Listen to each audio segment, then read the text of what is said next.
The raw material of knowledge, understanding data. Data. It's a word we hear constantly in our data-driven world, but what exactly does it mean? Simply put, data refers to raw, unprocessed facts or observations. These facts are like building blocks waiting to be assembled into something meaningful. They exist in many forms, from numbers and symbols to text and images. Consider a thermometer recording temperatures throughout the day. These individual temperature readings, like 20 degrees Celsius, 22 degrees Celsius, 21 degrees Celsius, constitute data.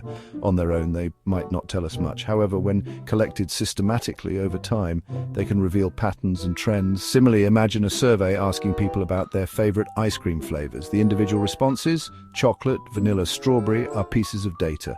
Each response, in isolation, represents a single preference. However, when aggregated and analyzed, these responses can provide valuable insights into consumer preferences. Essentially, data represents the raw ingredients of knowledge. It is the starting point for analysis, interpretation, and ultimately, understanding.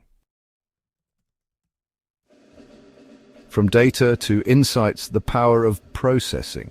Data in its raw form is often like a jumbled puzzle. To unlock its true value, we need to process it, to organize, structure, and analyze it. This transformation from raw data to meaningful insights is what distinguishes data from information. Information is processed data that provides context, answers questions, or supports decision-making. It's the puzzle pieces assembled into a coherent picture. Let's revisit our previous examples. Remember the temperature readings? Once processed and analyzed, these data points could reveal that the average temperature for the day was 22 degrees Celsius. This average temperature is no longer just a data point, it's information that tells us about the overall climate that day. Similarly, processing the ice cream survey responses could reveal that 60% of respondents prefer chocolate. This statistic is no longer just a collection of individual preferences, it's information that tells us about the most popular flavor among the respondents. The key takeaway is this: data, when processed and analyzed, transforms into information. This information is what empowers us to make sense of the world around us, draw conclusions, and make informed decisions. Qualitative versus quantitative data, different strokes for different folks. Data comes in different flavors, each offering a unique perspective on the world. Broadly, we can categorize data into two main types: qualitative and quantitative. Qualitative data, also known as categorical data, describes qualities or characteristics.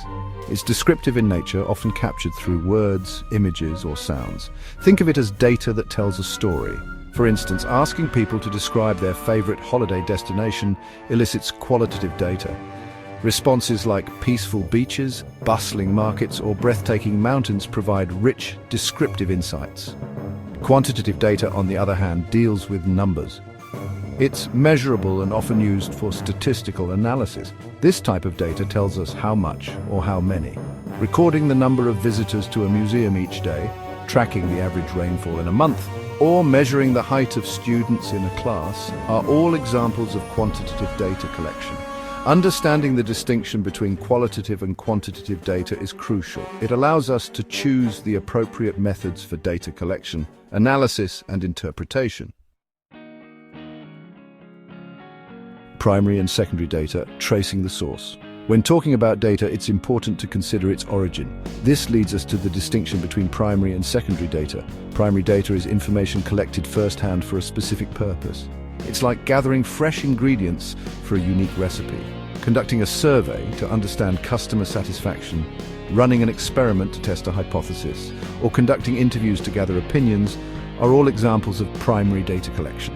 Secondary data, in contrast, is information that has already been collected by someone else for a different purpose. It's like using pre-made ingredients readily available but not necessarily tailored to our specific needs. Analyzing government census data, reviewing market research reports, or studying historical weather patterns are all examples of using secondary data. Both primary and secondary data have their strengths and limitations. Understanding the difference helps researchers and analysts determine the most reliable and relevant data sources for their needs.